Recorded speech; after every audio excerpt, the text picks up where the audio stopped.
내년도 교복 구매 업체 선정 과정에서 양천 지역 교복업체들의 담합 의혹이 제기돼 논란이 일고 있습니다. 교복업체들이 입찰 가격을 사전에 주고받은 정황이 포착됐는데 문제는 이뿐만이 아니었습니다. 관련 소식 전해드립니다.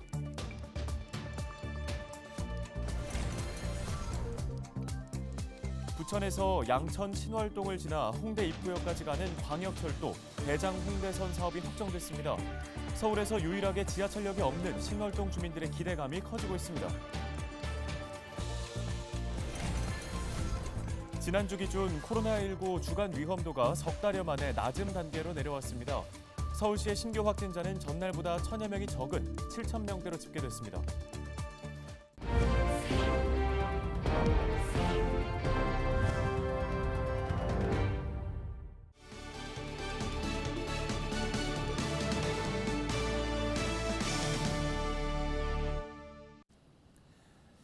여러분 안녕하십니까? 헬로티비 뉴스 시작합니다. 앞서 저희 헬로티비 뉴스를 통해 서울 양천 지역의 중고등학교 교복 입찰 과정에서 업체들 간의 담합이 의심된다는 소식을 전해드린 바 있습니다. 취재를 이어간 결과 이 중 두 경쟁업체의 대표가 부부인 걸로 드러났습니다. 두 업체는 입찰 과정에서 서로의 교복 설명회를 대신 발표하기도 했습니다. 김진재 기자의 단독 보도입니다. 지난달 입찰을 통해 내년도 교복업체를 선정한 서울 양천구의 한 고등학교. 당시 입찰에는 5개 업체가 참여했는데 이 중 2개 업체만 적격 심사를 통과해 최종 후보로 선정됐습니다. 그런데 설명회 과정에서 이해할 수 없는 일이 벌어졌습니다. A업체 교복 설명회 발표를 입찰에 참여하지도 않은 B업체가 진행한 겁니다. 당시 입찰에 참여했던 또 다른 교복업체는 이의를 제기했지만 돌아온 건 적반하장식의 반응이었다며 통화 내용을 공개했습니다. 대표인 건 맞아. 그래. 이기도 해. 두 분으로도 하는 거야? 그래서 설명이 내가 다 다니잖아. 저기 지나가는 사람한테 이거 설명회 좀 해주세요. 저희가 사정이 있어서요라고 해도 문제 없어요. 우임장 가져가면요. 하지만 서울시 교육청이 확인한 결과 교복 설명회를 다른 업체 직원이 진행하는 건 원칙적으로 불가합니다. 대표가 모독교회 소속 직원이 대표의 위임을 받아서 오는 것은 이게 교복 주간 구매뿐만이 아니라 모든 입찰에 있어서 이거는 당연한 절차고 과정이거든요. 당시 설명회를 주관한 학교에 찾아가 이 같은 사실을 인지했었는지 물었습니다. 하지만 학교 측은 입찰을 절차대로 진행했다는 말만 반복할 뿐 설명회 과정에서 발표자의 소속 업체를 제대로 확인했는지 여부는 공개할 수 없다는 입장입니다. 당연히 뭐 저희들이 절차대로 한 거지 뭐 알고 있었다 몰랐다 이런 것들은 절차에 나와 있는 것들이니까 저희들이 정리. 경쟁업체가 대신 설명회를 해주는 이해할 수 없는 일이 벌어졌지만 학교는 해당 업체를 최종 개찰 대상에 포함시켰습니다. 취재 결과 문제가 된 두 업체 대표는 부부 사이였습니다. 사무실 역시 같은 건물, 같은 층, 같은 공간에 위치해 있는데 그곳에는 부부가 각기 운영하는 교복업체 2곳에 더해 또 다른 교복업체까지 모두 3개 업체가 모여 있습니다. 근데 여기는 3개 같이 있길래 요즘 뭐 월세나기도 힘들잖아요. 교복 가격이. 그래서 저희가 같이. 올해 양천 지역 교복 입찰에서는 담합 정황들이 포착됐습니다. 지난해까지만 해도 주요 업체들이 적어낸 교복값은 교육청이 정한 상한액의 60에서 90%대로 업체 간 차이가 컸지만 올해는 업체별로 1% 안팎의 차이만 있을 뿐 대부분 90% 중반대로 나타났습니다.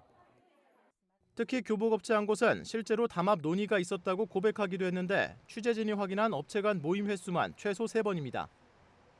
현재까지 입찰이 끝난 학교들의 내년도 교복 가격은 올해와 비교해 많게는 9만 원까지 높게 책정되는 등 학부모들의 교복비 부담은 더 커졌습니다. 헬로티비 뉴스 김진재입니다.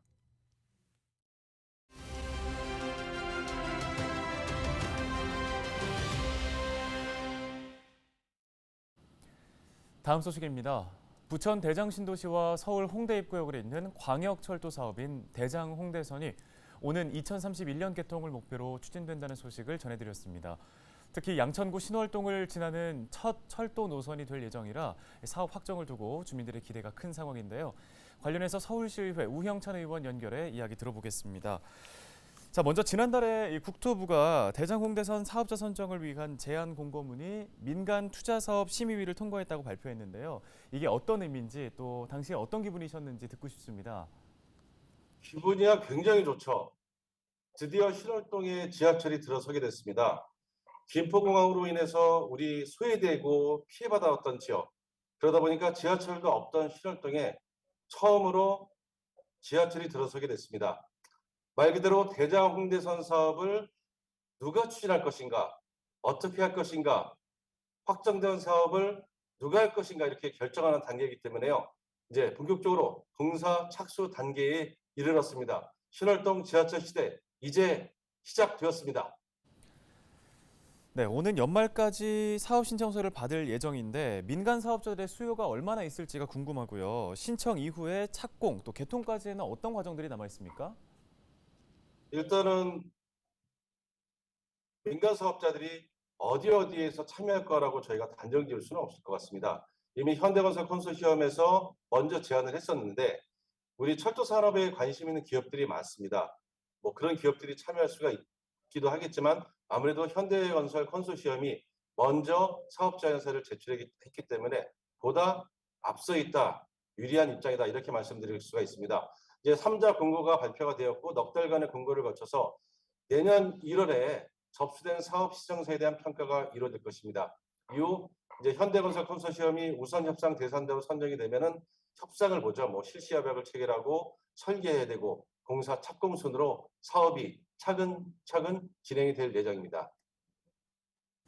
네, 그동안 대장 홍대선 사업을 추진해 오신 의원님께도 무척 고무적인 일일 것 같습니다. 또 신월동 주민들도 이번 일을 반기고 계시는 분위기인데 주민들께 이 대장 홍대선 사업에 대한 기대와 함께 전하고 싶은 말씀 있으실까요? 제가 2014년 시의원이 되면서 처음 서부지역 광역철도라는 명칭으로 이 사업이 시작이 됐습니다. 이후에 원정 홍대선, 더 나아가서 이제 대장 홍대선까지 발전이 됐습니다. 정말 우여곡절 끝에 중간에 한번 좌절된 그런 경험도 있었지만 결국은 드디어 공사 착공을 눈앞에 두고 있습니다.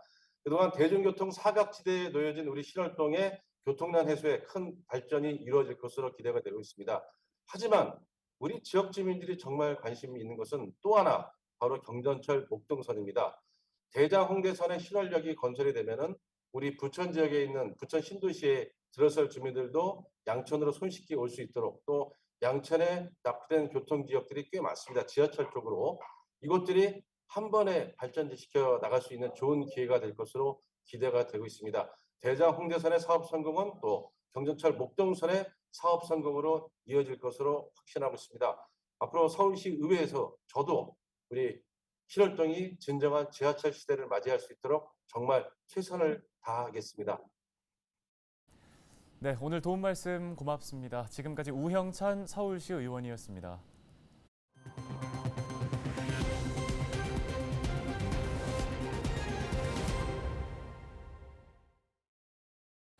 네, 다음은 코로나19 소식입니다. 28일 0시 기준 서울의 신규 확진자는 7,122명 발생했습니다. 이는 전날 발생한 신규 확진자보다 1,400여 명 줄어든 수치입니다. 사망자는 8명 발생해 누적 사망자는 5,475명이 됐습니다. 확진자 감소세로 전담 병상 가동률도 30%대로 떨어졌는데요. 코로나19 재유행이 감소세를 보이는 가운데 주간 위험도가 전국, 수도권, 비수도권 모두 낮음 단계로 내려왔습니다. 주간 위험도가 낮음으로 평가된 건 석 달여 만입니다. 방역당국은 병상 가동률이 감소하는 등 의료 대응 역량이 안정세를 보이고 있고 신규 확진자 수가 줄고 있는 상황을 고려했다고 설명했습니다. 오는 2030년부터 서울 시내 전 지역에서 4등급 경유차의 운행이 제한됩니다. 서울시는 5등급 차량을 대상으로 하는 운행 제한을 4등급 경유차로 확대한다고 밝혔습니다. 2025년부터는 녹색 교통지역에 2030년부터는 서울 전역에서 4등급 경유 차량을 운행할 수 없게 되는데요. 시는 운행 제한에 앞서 내년부터 4등급 경유차 조기 폐차 비용도 지원하기로 했습니다. 현재 서울에 저공해 조치가 되지 않은 4등급 경유 차량은 약 8만 대에 이릅니다.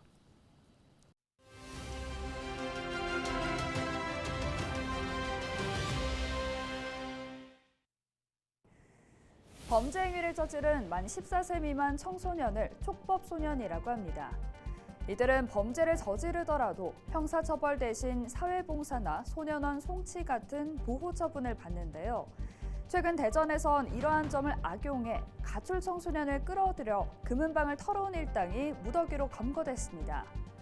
또 인천에선 한 초등학생이 8층 건물에서 소화기를 던져 지나가던 2명이 다치는 일이 있었고요.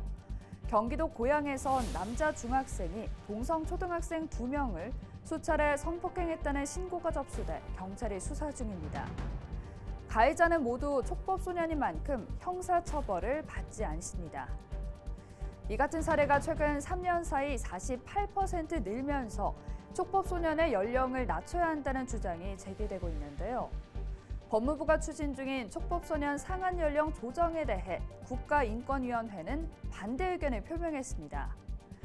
인권위는 소년범죄 예방에 실효적이지 않고 국제인권 기준에 비춰봤을 때 바람직하지 않다는 취지의 안건을 의결하고 이를 국회의장과 법무부 장관에게 전달했는데요.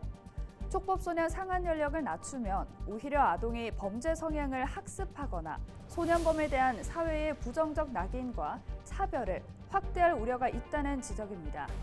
생각할 지점이 많아 보이는데요. 여러분의 생각은 어떠십니까? 지금까지 데일리 브리핑이었습니다.